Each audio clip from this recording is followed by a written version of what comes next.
All right, so I've been intrigued by this water situation that's been going on, so it got me back in my rabbit hole bag, if you will.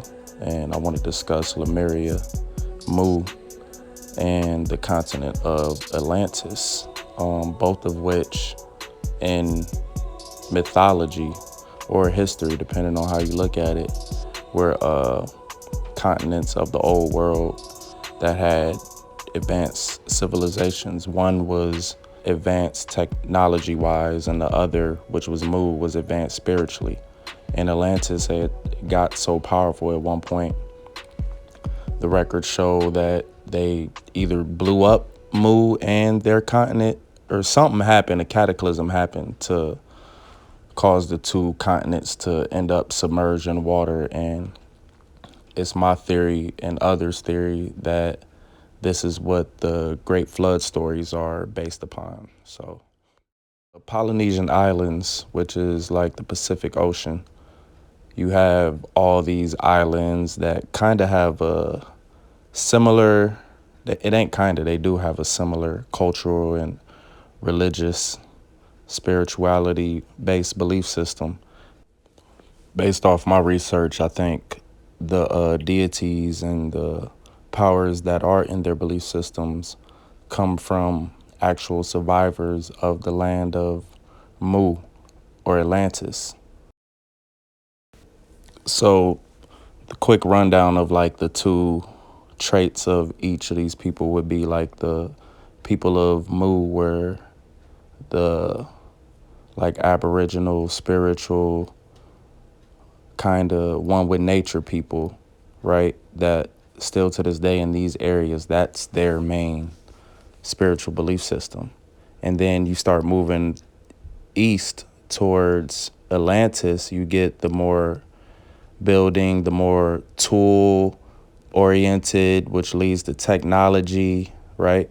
And that's kind of, you can see the progression as you, or regression, depending on how you want to look at it, because the actual progression led to the destruction of the old world. But we'll dive into that. So, two areas and cultures that clicked in my head that I wanted to kind of cross reference with each other to start to build was the Olmecs and the people of Easter Island. Literally, just because I thought of the heads and what similarities I could find with the heads, but it got me diving into the two cultures. The level of organization was very high, and this aspect resulted in finely established structures. Indications of the use of censers, which were associated with the commemoration of the dead, were evident across the different ancient cultures.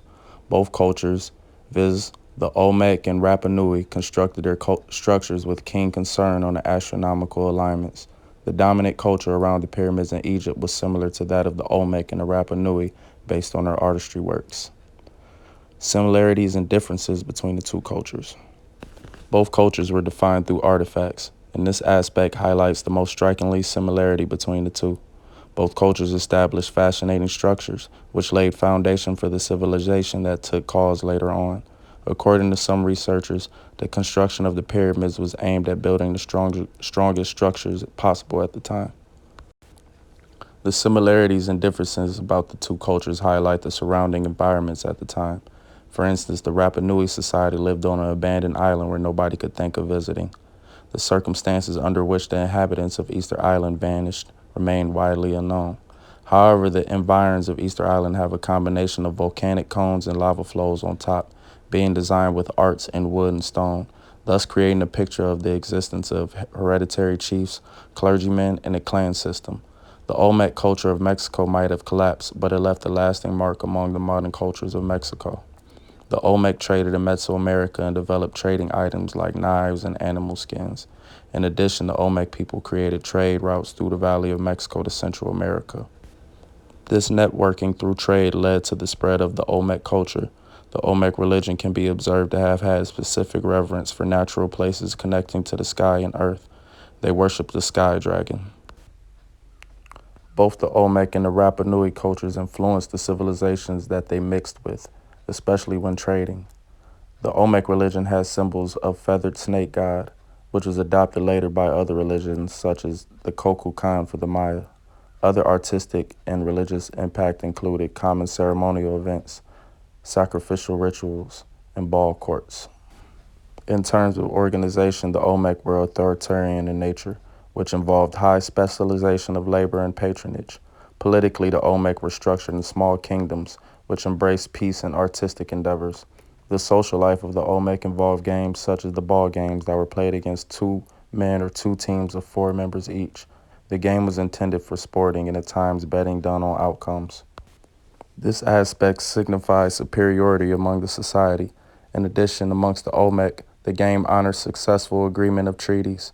Captives who were being held for long periods were exposed to forced ball games in public arenas. Losers were tortured and used as sacrificial victims to please the gods. Similarly, the gods of Rapa Nui included rulers and priests who organized and led the people in socio-political activities.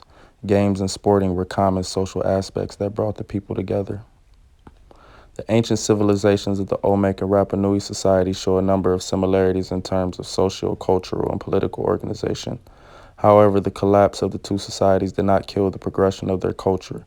Moreover, most societies that developed later advanced some of the cultural practices like farming, trade, and artistic works. So the heads just intrigued me too as well because they are similar, but they're different. And I think in studying them closer, they do tell a story. Like you can see the helmets or tassels, if you will. There's some theory that these are the Moorish headdresses.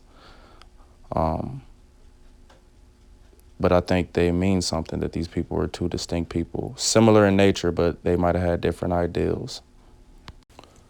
So Southeast Asian settlers started expanding to the east into the Pacific Ocean. Being extremely isolated and located so far to the east, Rapa Nui was probably the last island to be settled in this expansion. Even today, linguistic traces can still be found in Southeast Asia from the time before the expansion to the Pacific Ocean had started 4,000 years ago. After a while, a second migration of only men arrived to the island, which I believe were probably the Olmec men, right? The new inhabitants had a different appearance. They were short and wide. They had a tradition of elongating their earlobes so that they hung down to the shoulders, a tradition that was later practiced also by the first group of settlers. To distinguish the two races, they were given names. The first group was called Hanau Momoko, Momoko being a duplication of the word moko, lizard, referring to that the people were tall and slender. The second group was called Hanau Iepe, meaning broad or bulky. At some point in time, all but one of the Hanau Iepe were exterminated by the Hanau Momoko.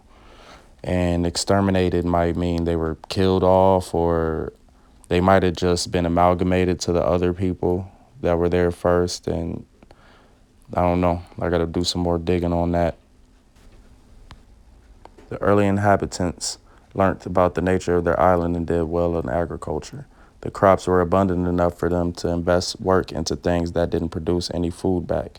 And so they developed a tradition of building big rectangular stone platforms called ahu, where to bury their kings and important people.